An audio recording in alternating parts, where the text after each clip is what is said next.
أعوذ بالله من الشيطان الرجيم بسم الله الرحمن الرحيم الحمد لله رب العالمين الرحمن الرحيم والصلاة والسلام على سيد الأنبياء والمرسلين إمام المتقين خاتم النبيين سيدنا ومولانا محمد وعلى آله وأصحابه أجمعين. سورۃ النحل قرآن مجید کی سورہ نمبر 16 128 آیات پر مشتمل ہے، جس میں سب سے پہلے اللہ تبارک و تعالی نے یہ واضح کیا ہے کہ خالق اور مخلوق کبھی بھی برابر نہیں ہو سکتے. خالق خالق ہے، مخلوق مخلوق ہے. اسی لیے رسول اللہ صلی اللہ علیہ وسلم کی ذات مبارکہ کے حوالے سے جب بات آتی ہے تب بھی ہم یہی کہتے ہیں کہ اللہ تبارک و تعالیٰ کے بعد افضل ترین ہستی رسول اللہ صلی اللہ علیہ وسلم کی ہے. جب کہا جاتا ہے کہ اللہ اور رسول ایک ہیں، اس کا یہ مطلب نہیں ہے کہ ذات میں ایک ہے. اللہ خالق ہے، نبی کریم صلی اللہ علیہ وسلم اللہ کی مخلوق میں افضل ترین تخلیق ہے، روح کے معاملے میں بھی، جسم کے معاملے میں بھی، اور اگر کوئی اور معاملہ ہے جو ہمارے علم میں نہیں ہے تو اس معاملے میں بھی. اور جو وحی ہوتی ہے اور جو رسالت ہوتی ہے اس کا جو مقصد ہوتا ہے، اس کا مقصد صرف اور صرف یہ ہوتا ہے کہ لوگوں کو تنبیہ کی جائے، ان کی تربیت کی جائے، ان کو بتایا جائے کہ وہ توحید اختیار کریں، اور توحید اختیار کرنے کے علاوہ ان کو بتایا جائے کہ وہ شرک سے بچیں. اور شرک کی کئی اقسام ہیں جس پہ کسی وقت انشاءاللہ تفصیلی نشست کریں گے تاکہ کسی کو کوئی غلط فہمی نہ رہے. بہت سی ایسی چیزیں جو شرک میں شامل نہیں ہیں، ہمارے یہاں کچھ مکتبہ فکر اس کو شرک سمجھ کے ان کا رد کرتے ہیں. بہت سی ایسی چیزیں جو شرک میں شامل ہیں، بہت سے مکاتب فکر اس کو شرک نہیں سمجھتے اور اس کے مطابق اپنی زندگی ڈھالتے ہیں، جو کہ ظاہر ہے کہ انتہائی غلط بات ہے. اللہ ہمارا رب ہے، اللہ ہمارا خالق ہے، اللہ ہمارا مالک ہے، اور ہم چونکہ خالق نہیں ہیں، ہم مخلوق ہیں. ایک لفظ استعمال ہوتا ہے قدیم. اللہ قدیم ہے اور جو مخلوق ہے وہ حادث ہے. قدیم سے مراد یہ ہے کہ یہ ایسی ہستی ہے جو ہمیشہ سے ہے اور ہمیشہ رہے گی، جس کا نہ کوئی آغاز ہے اور اس کا کوئی نہ کوئی انجام ہے.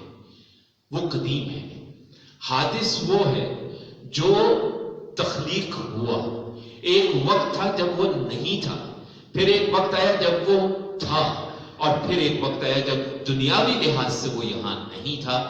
اور روحانی لحاظ سے ہم سب آپ واقف ہیں کہ ہمارا ایمان ہے کہ انسان جب مر جاتا ہے اور قبر میں چلا جاتا ہے، جسم بے شک کیڑے کھا جائیں، لیکن جو عذاب قبر ہے اور عذاب کے جو قبر کے جو انعامات ہیں وہ بہرحال جاری رہتے ہیں. جو نیک پرہیزگار لوگ ہیں، خاص طور پہ انبیاء کرام علیہم السلام اور صحابہ کرام رضوان اللہ تعالی علیہم اجمعین اور اولیاء کرام علیہم الرحمہ کی اکثریت، یہ وہ لوگ ہوتے ہیں کہ جن کے جسم عام طور پہ تر و تازہ رہتے ہیں.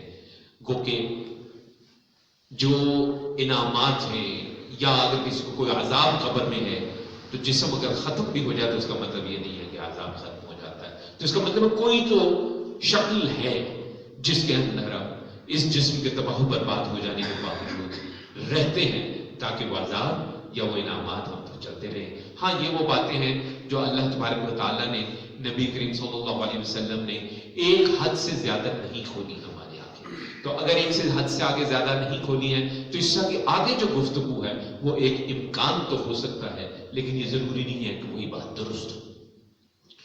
تو جو اللہ ہے وہ قدیم ہے، وہ خالق ہے، وہ حی ہے، ہمیشہ حیات ہے اس کی. وہ قیوم ہے، وہ قائم ہے، وہ ہمیشہ سے قائم ہے اور وہ ہمیشہ قائم رہے گا. اسی لیے ہم جب دعا کرتے ہیں تو صرف اور صرف کس سے کرتے ہیں؟ اللہ تبارک و تعالیٰ سے کرتے ہیں. جو ہر چیز تخلیق کرنے والا ہے. ہمیں جو بھی نعمت چاہیے وہ اللہ نے تخلیق کی ہے اور اللہ ہی اس کا مالک ہے، اس لیے ہم اللہ سے دعا کرتے ہیں اور اللہ ہمیں نوازتا ہے اور وہ چیز جو ہے وہ ہمیں ملتی ہے. اب اس کے بعد جو مشرکین مکہ ہیں، ایک چیز ذہن میں رکھیں کہ ہم خالی مشرکین مکہ جب بات کرتے ہیں تو یہ بات صرف مشرکین مکہ میں نہیں ہے. جو ان کی خصوصیات تھی، جو ان کے خصائص تھے، جو ان کی عادتیں تھیں، اگر کوئی اور قوم بھی وہ عادتیں اپناتی ہے تو اس پہ پھر وہی حکم ہے جو حکم مشرکین مکہ میں ہے. تو مشرکین مکہ جو ہیں ان کے خلاف فرد جرم ایک دفعہ پھر جو ہے وہ قرآن مجید میں اس سورہ کے اندر جو ہے وہ آیت کی گئی اور کہا گیا کہ یہ جو لوگ ہیں یہ آخرت کے منکر ہیں، یہ متکبر ہیں. اللہ کو تکبر پسند نہیں ہے. متکبر ذات صرف اگر اس کائنات میں کوئی ہو سکتی ہے تو اللہ تبارک و تعالیٰ کی ہو سکتی ہے اور کسی کی نہیں ہو سکتی ہے. اس کے مقابلے پہ صحابہ کرام ہیں رضوان اللہ تعالیٰ علیہم اجمعین، ان کا جو کردار ہے اور ان کی جو صفات ہیں، ان کے جو اوصاف ہیں، ان کو بھی اجاگر قرآن میں مختلف جگہوں پہ بار بار کیا گیا تاکہ واضح طور پہ ہمیں فرق پتہ چل جائے کہ مشرکین میں اور اصحاب میں کیا فرق تھا. اور وہی فرق آج جو غیر مسلمین ہیں اور جو مسلمین ہیں ان میں ہونا چاہیے. پھر یہ جو لوگ ہیں جو مشرکین مکہ ہیں اور کفار مکہ ہیں اور بھی جو اس طرح کے لوگ ہیں، ان اوصاف والے لوگ جو ہیں، یہ وہ لوگ ہیں جو اگر قرآن کے اندر وہ قصے بیان ہوئے ہیں ان کو کہتے ہیں کہ یہ تو فسانے ہیں، افسانے ہیں، قصے کہانیاں ہیں. ان میں سے کئی لوگ تو اللہ معاف کرے استغفر اللہ قرآن کو قصوں کی کتاب بھی کہتے ہیں. یہ بات ہم نے خود دیکھی ہے. کئی ایسے مضامین ہماری نظر سے گزرے ہیں جس پہ کہا گیا کہ جناب یہ بات جو ہے فلاں قصوں کی کتاب میں ہے یا فلاں قصوں کی کتاب میں ہے، جس کو مسلمان اللہ کا کلام سمجھتے ہیں. لیکن ظاہر ہے کہ ہمارا ایمان ہے کہ قرآن مجید جو ہے وہ اللہ کا کلام ہے. پھر ایک اور چیز جو اس سورہ میں اللہ تبارک و تعالیٰ نے بڑی وضاحت کے ساتھ بیان کی ہے وہ یہ کی ہے کہ اللہ نے ہر قوم میں رسول، انبیاء، پیغمبر بھیجے. دیکھیں احادیث مبارکہ سے ہمیں پتہ چلتا ہے کہ انبیاء کرام علیہم السلام کی جو تعداد ہے وہ تعداد تقریباً 1.25 لاکھ کے قریب ہے. اور قرآن مجید سے اور احادیث مبارکہ سے جو ہمیں نام ملتے ہیں وہ شاید 20، 21، 22، 23 اتنے ہی نام ملتے ہیں. اب یہ جو 1.25 لاکھ کے قریب یا لاکھ سے اوپر جو انبیاء کرام علیہ السلام ہیں، یہ کون ہیں، یہ کہاں آئے، انہوں نے کیا تعلیم دی؟ ظاہر تعلیم تو توحید ہی کی ہے، لیکن مطلب کس انداز میں تعلیم دی اور کیا کیا شرعی معاملات جو ہیں انہوں نے نفاذ کی کوشش کی، ظاہر ہے کہ اس کا علم ہمارے پاس موجود نہیں ہے، یہ اللہ ہی بہتر جانتا ہے. لیکن اللہ نے واضح طور پہ کہا ہے کہ کوئی قوم ایسی نہیں ہے جس میں اللہ نے رسول نہیں بھیجے ہیں یا کوئی پیغمبر نہیں آیا ہے، ایسا کچھ نہیں. تو جو اعتراضات کیے جاتے ہیں، آج بھی آج کل لوگ بات، اچھا جناب فلاں افریقہ کے جنگلوں کے اندر ایک بندہ جو ہے وہ پیدا ہوا، اس کو کیا پتا کہ توحید کیا چیز ہے، اس قسم کے سوالات کرتے ہیں. ہمارا جواب یہ ہوتا ہے کہ اس کا جواب دے تو آپ کو سکتے ہیں، لیکن پہلے آپ اپنی خیر بنائیے. یہاں پہ بیٹھے ہوئے ہیں اور آپ کو ہزاروں کلومیٹر یا میل دور افریقہ کے جنگلوں میں کسی بندے کی فکر پڑی ہوئی ہے. پہلے اپنی خیر بنائیے، اپنے عزیز و اقارب کی خیر بنائیے، خود اپنی اصلاح کیجئے، اپنے عزیز و اقارب کی اصلاح کیجئے، اپنی بیوی بچوں کی تعلیم کا انتظام کیجئے، اپنے بہن بھائیوں کی تعلیم کا، ماں باپ کی تعلیم کا. ممکن ہے کہ ان کو کچھ چیزیں نہ پہنچی ہوئی، ممکن ہے، اور آپ تک اگر کچھ زیادہ تفصیل پہنچ رہی ہے تو ان کو بتائیں. لیکن ہمارا مسئلہ کیا ہے، ہمیں اپنی فکر نہیں ہے، اپنے عزیز و اقارب کی فکر نہیں ہے، اپنے گھر والوں کی فکر نہیں ہے. ہمیں فکر ہے تو افریقہ کے جنگلوں میں جو بندہ ہے اس کا کیا ہوگا. بس اتنا ذہن میں رکھے، اللہ نا انصاف نہیں ہے. اللہ تعالیٰ جو بھی حساب فرمائے گا، اللہ تعالیٰ کا جو بھی معاملہ ہے یہ اسی کا معاملہ ہے، اسی پہ چھوڑ دیں. آپ ہم خامخواہ اس معاملے میں اندر آنے کی کوشش نہ کریں. پھر یہ جو لوگ ہیں یہ نہ صرف اللہ کا انکار بلکہ رسالت کا انکار، آخرت کا انکار، کیونکہ یہ جو کہ جی اب ہم مر جائیں گے، کل سڑ جائیں گے تو دوبارہ کیسے اٹھائے جائیں گے، اس قسم کے سوالات یہ ہمیں پتہ چلتا ہے. حضور صلی اللہ علیہ وسلم کی بشریت پر اعتراض. اب یہاں ایک نقطہ بڑا واضح سمجھ لیجئے کہ انبیاء کرام علیہ السلام کی جو ذات ہوتی ہے، جو ہستی ہوتی ہے، اس کے کئی پہلو ہوتے ہیں، اس کے کئی پرتاؤ ہوتے ہیں. جس وقت شریعت کی بات آئے گی تو شریعت کے معاملے میں ان کا بشری پہلو سامنے آئے گا، کیونکہ وہ بھی وضو کرتے ہیں، وہ بھی نماز پڑھتے ہیں، وہ جماعت کراتے ہیں، اسی طریقے سے وہ کھانا کھاتے ہیں، وہ انہیں بھی جو ہے وہ شادیاں کرتے ہیں، ان کی اولاد ہوتی ہے۔ تو جہاں پہ شرعی معاملات آئیں گے وہاں پہ انبیاء کرام علیہ السلام کی جو اصل بات ہے وہ ان کا کون سا پہلو سامنے آئے گا؟ ان کی بشریت کا پہلو سامنے آئے گا۔ لیکن جب وحی کی بات آئے گی، جب اللہ سے ہم کلامی کی بات آئے گی، جب اللہ سے تعلق کی بات آئے گی، تو پھر ان کے نور کے پہلو کا جو ہے وہ معاملہ سامنے آئے گا۔ اسی لیے ہم اکثر کہتے ہیں کہ انبیاء کرام علیہ السلام کوئی بھی نبی ہو، حضور صلی اللہ علیہ وسلم تو امام الانبیاء ہیں، وہ تو بات ہی آپ چھوڑ دیجئے، کوئی بھی نبی ہو ہمیں یہ حق حاصل نہیں ہے کہ ان کے کسی ایک پہلو کو پکڑ کے دوسرے پہلو پہ بحث کریں اور دوسرے پہلو کو پکڑ کے پہلے پہلو پہ بحث کریں۔ ایسا ہمیں نہیں کرنا چاہیے، کیونکہ اسی بحث مباحثے میں اور اس پہلو اس پہلو اور اس صفت اور اس صفت کے چکر میں ہم اکثر جو ہے خود گستاخی کر دیتے ہیں۔ ہمیں تاریخ میں ایسا ایک قصہ ملتا ہے کہ ایک قوم نے اللہ تبارک و تعالیٰ سے التجا کی کہ یہ جو انبیاء ہیں یہ تو ہماری طرح کے انسان ہوتے ہیں۔ اب جب وہ کہتے ہیں ہماری طرح کے انسان ہوتے ہیں تو ان کا مقصد ہے کہ دو آنکھیں ہیں، دو کان ہیں، بولتے ہیں، کھاتے پیتے ہیں، سوتے ہیں، جاگتے ہیں، ہماری طرح کے انسان ہیں۔ تو ہم پہ اگر کسی کو لانا ہے تو کوئی خاص شخصیت ہونی چاہیے۔ تو ہمیں تاریخ میں ایک واقعہ ملتا ہے اس طرح کا کہ اللہ تبارک و تعالیٰ نے پھر ایک خاص شخصیت کا اہتمام کیا۔ ایک بات ذہن میں رکھیے، بہت سے واقعات ایسے بھی ہوتے ہیں کہ جن کی تفصیل جو ہے وہ باقاعدہ سند سے ثابت نہیں ہوتی،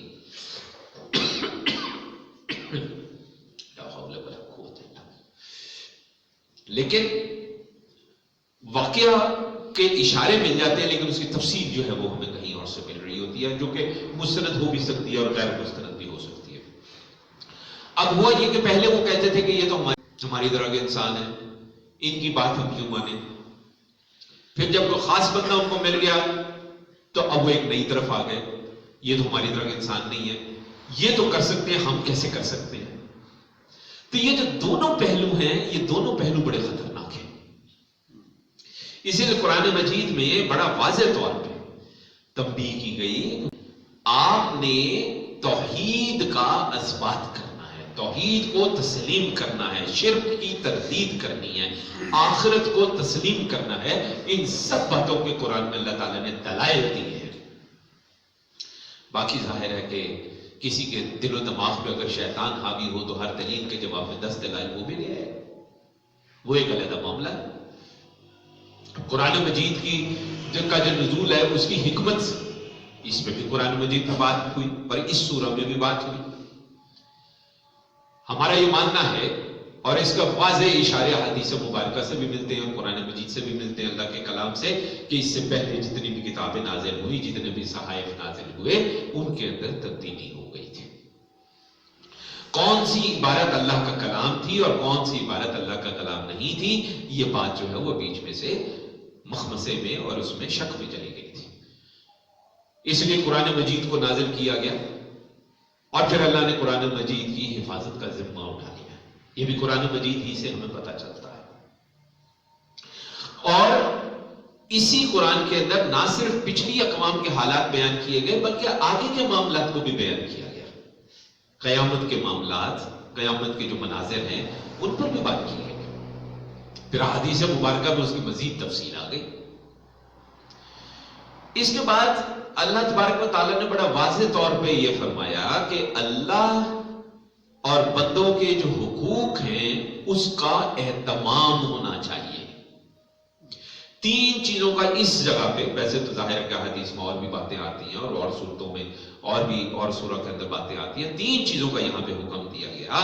بے انصافی سے بچو، نیکی کا راستہ اختیار کرو، رشتہ دار عزیز ان کی مدد کرو۔ اس کے علاوہ پھر یہ بھی کہا گیا کہ بے حیائی سے بچو، بری بات سے بچو، سرکشی سے بچو، اور اللہ سے جو عہد ہے ہمارا اس کا پاس کرنا ہے اور ابلیس کے شر سے بچنا ہے۔ یہ ذہن میں رکھیں کہ ابلیس ہمیں مجبور نہیں کر سکتا برائی پہ. اللہ نے اس کو اتنی قوت نہیں دی کہ وہ ہمیں مجبور کر سکے. وہ صرف برائی کو اچھا کر کے ہمیں دکھاتا ہے، لیکن اس کے راستے پہ ہم اپنی مرضی سے چلتے ہیں. یہ جو کہہ دیا جاتا ہے نا کہ نہیں جی میرا کیا قصور ہے، شیطان نے بہکا دیا تھا. شیطان نے کیسے بہکا دیا تھا؟ شیطان نے تو ایک بری چیز آپ کو اچھی کر کے دکھائی تھی اور آپ نے اس کو قبول فرمایا. اب اگر آپ اس کو قبول کرتے ہیں تو یہ بہانہ روز قیامت نہیں چلے گا. پھر حضور صلی اللہ علیہ وسلم پر بھی انہی لوگوں نے اسی قسم کا اعتراض بھی کیے تھے، ہماری طرح کا ہے، کھاتا پیتا ہے، چلتا پھرتا ہے، سوتا ہے، اسی قسم کے اعتراضات کیے. اور اللہ تبارک و تعالیٰ نے واضح طور پہ یہیں پہ یہ فرمایا کہ پیغمبر کو جھٹلانے والے ان پہ عذاب آئے گا. اور عذاب کس قسم کا؟ یہ جو بھوک ہے، یہ جو خوف ہے، یہ ان عذابوں میں شامل ہے. ہم لوگ ہمیشہ عذاب سمجھتے ہیں کہ وہ پرانے قصے ہم نے سنے کہ جی طوفان آ گیا، قوم تباہ ہو گئی، پہاڑ گر گئے، قوم تباہ ہو گئی، یہ ہو گیا. نہیں، عذاب کی بہت سی شکلیں ہیں. اور خوف و ہراس یہ بھی عذاب کی شکل ہے. بھوک عذاب کی شکل ہے. قحط سالی عذاب کی شکل ہے. ناشکری جو شخص کرتا ہے اس کو بھوک اور خوف کا عذاب دیا جاتا ہے. پھر ہجرت کرنے والے جو مسلمان تھے ان کو مظلوم ہم قرار دیتے ہیں. یہ مظلوم مسلمان ہیں، ان کا اجر کیا ہے؟ ان کی مغفرت ہے. یہ جو مسلمان ہیں ان کو اگر اس وقت جس وقت بہت زیادہ برے حالات تھے، کسی وقت بہت بری حالت میں، اگر زبان سے اپنی جان بچانے کے لیے کسی نے غلط کلمہ کہہ دیا تو ایسی صورت میں بھی ان کے لیے معافی ہے، بشرطے کہ دل میں ان کے ایمان بالکل مکمل ہو. مہاجرین کے درجات بہت زیادہ ہیں. صحابہ کرام رضوان اللہ تعالیٰ علیہ مجمعین بھی سارے ایک درجے کے صحابہ نہیں ہیں، یہ ذہن میں رکھیں. جو بیت رضوان میں تھے ان کا علیحدہ درجہ ہے، جو بدری صحابہ ہیں ان کا علیحدہ درجہ ہے، جو مہاجرین ہیں ان کا علیحدہ درجہ ہے. یہ ذہن میں رکھیں، درجہ بدرجہ. اور ان کی ساری تفصیل ہمیں حدیث مبارکہ میں ملتی ہے. کسی وقت اللہ کے دیے بزن و توفیق سے ہم اس پہ ضرور گفتگو کریں گے، جس طرح ہم نے کہا کہ شرک پر بھی ہم کسی وقت گفتگو کریں گے. پھر مختلف قسم کی تمثیل بیان کی. اللہ تعالیٰ ہمیشہ تمثیل سے کام لیتا ہے. اس کی وجہ یہ ہے کہ انسان اللہ نے بنایا، اللہ کو اپنی مخلوق کا پتہ ہے، اللہ جانتا ہے کہ اپنی مخلوق سے کس طرح سے بات کرنی ہے. تو تمثیل، حلال حرام کے احکامات اور اس کی پھر وضاحت. پھر سب سے بڑی بات یہ ہے کہ جو کفار مکہ تھے، مشرکین مکہ تھے، یہ سارے قریش کا قبیلہ، ان کا شجرہ حضرت ابراہیم علیہ السلام سے جا کے ملتا ہے. اور حضرت ابراہیم علیہ السلام ایک جلیل القدر نبی ہے علیہ السلام. اسی لیے آپ دیکھیے، اور حضرت صلی اللہ علیہ وسلم کو بھی کتنی محبت تھی آپ سے. اللہ تبارک و تعالیٰ نے نماز کے لیے جو درود جو ہے وہ ہمیں دیا، اس درود کے اندر بھی حضرت ابراہیم علیہ السلام کا تذکرہ. تو قریش مکہ کو یہی کہا گیا کہ آپ کے جد امجد ہیں ابراہیم علیہ السلام، ان کو دیکھیں، انہوں نے کفران نعمت سے بچے ہو، وہ توحید پر تھے، وہ شکر گزار تھے. اور یہی جو ہے تلقین ہے کہ یہی کیا جائے. پھر دعوت کے آداب، اور یہ دعوت کے آداب بڑے اہم ہیں. ہمارے ہاں آج جو دعوت کے آداب ہیں، اللہ معاف فرمائے، استغفر اللہ استغفر اللہ استغفر اللہ. دعوت اللہ کے راستے کی ہو، دعوت حکمت کے ساتھ ہو، بد زبانی کے ساتھ، گستاخی کے ساتھ، اگلے کو انگلی سے اشارے کر کے الٹے سیدھے، یہ نہیں ہے. دعوت ایک اچھے طریقے کے ساتھ ہو، حسن کے ساتھ ہو. شر کا جواب دیا جا سکتا ہے، اس کے لیے بد زبانی ضروری نہیں ہے. شر کا جواب جو ہے قرآن سے ہمیں پتہ چلتا ہے کہ اچھے طریقے سے بھی دیا جا سکتا ہے. دیکھیں، اگر آپ اخلاقی نقطہ نظر سے بھی دیکھیں تو کیا ہے، اگلے نے آپ کو گالی دی، آپ نے آگے سے گالی دے دی، بات ختم ہو گئی. اگلے نے آپ پہ کہا جی آپ تو بدعتی ہیں، آپ تو شرک کرتے ہیں، آپ تو فلاں کرتے ہیں، آپ تو فلاں کرتے ہیں، آپ جھگڑے میں آئے، آپ نے جا کے اس کو دو تھپڑ لگا دی. دیکھیں جواب اچھے طریقے سے، ایسے طریقے سے بھی دیا جا سکتا ہے. صبر، استقامت. پھر جو مکر ہو رہا ہے، جو سازشیں ہو رہی ہیں، ان سے پریشان ہونے کی ضرورت نہیں، تکلیف اٹھانے کی ضرورت نہیں ہے، آزردہ ہونے کی ضرورت نہیں ہے. تقوی جو ہے نا، اصل میں اللہ کا ساتھ تقوی کی مدد سے ہمیں ملتا ہے. احسان کریں، اللہ کا ساتھ آپ کو ملتا ہے، اللہ کا قرب آپ کو ملتا ہے. یہ بڑا ضروری ہے کہ ہمیں دعوت بڑے اچھے اور احسن طریقے سے کرنی چاہیے. قرآن مجید سے ہمیں بڑا واضح طور پہ پتہ چلتا ہے، سیرت النبی صلی اللہ علیہ وسلم سے ہمیں بڑا واضح طور پہ پتہ چلتا ہے، احادیث مبارکہ سے ہمیں بڑا واضح طور پہ پتہ چلتا ہے کہ نبی کریم صلی اللہ علیہ وسلم نے دعوت کیسے دی، صحابہ کرام رضوان اللہ تعالی علیہ مجمعین نے دعوت کیسے دی. ہمیں وہاں سے پتہ چلتا ہے. اور ہم بڑے خوش قسمت ہیں کہ اس کی امت میں پیدا ہوئے. اللہ نے ہمیں اپنے حبیب صلی اللہ علیہ وسلم کی امت میں پیدا کیا، لیکن اس میں ہماری اب ذمہ داری میں اضافے کیا ہو گئے؟ اضافے یہ ہو گئے کہ ہمیں دعوت دینی ہے، لیکن کیسے دینی ہے؟ جیسے ہمارے نبی نے دی، اچھے طریقے سے، حسن کے ساتھ، حکمت کے ساتھ. یہ نہیں کہ اگلے نے آپ کو کچھ کہہ دیا تو آپ نے جواب میں اس سے بھی بلند آواز کر دی. نبی کریم صلی اللہ علیہ وسلم کی پوری حیات ظاہری کے اندر ہمیں اونچی آواز میں چلا کر بولنا، کوئی مستند حدیث روایت ہماری نظر سے تو نہیں گزری. اگر کوئی ہے تو وہ شاید کوئی ایک آدھا موقع ہی ہوگا، لیکن آپ یہ نہیں کہہ سکتے کہ کبھی بھی ان کی طبیعت میں یا مزاج میں یا ان کی عادت میں ایسی چیز سے استغفر اللہ سوال ہی پیدا نہیں ہوتا. آپ بڑے نرم مزاج، آپ گفتگو بڑی دھیمی کرتے تھے، آپ بات کو بار بار دہرا کر بات کرتے تھے تاکہ اگلے کو بات سمجھ میں آئے. اگر کبھی آپ کو غصہ ہوتا تھا تو آپ کے لہجے کی پختگی سے اگلے کو پتا چلتا تھا کہ اس وقت یہ ناراض ہے. کوئی مستند کم از کم خصائص نبوی میں صلی اللہ علیہ وسلم کسی جگہ ہمیں کوئی ایسی چیز نہیں ملتی. جیسا ہم نے عرض کیا کہ اگر کوئی ایک آدھا یا دو موقع کوئی ایسا ہے جو ہماری نظر سے نہ گزرا ہو تو وہ غلط ہے.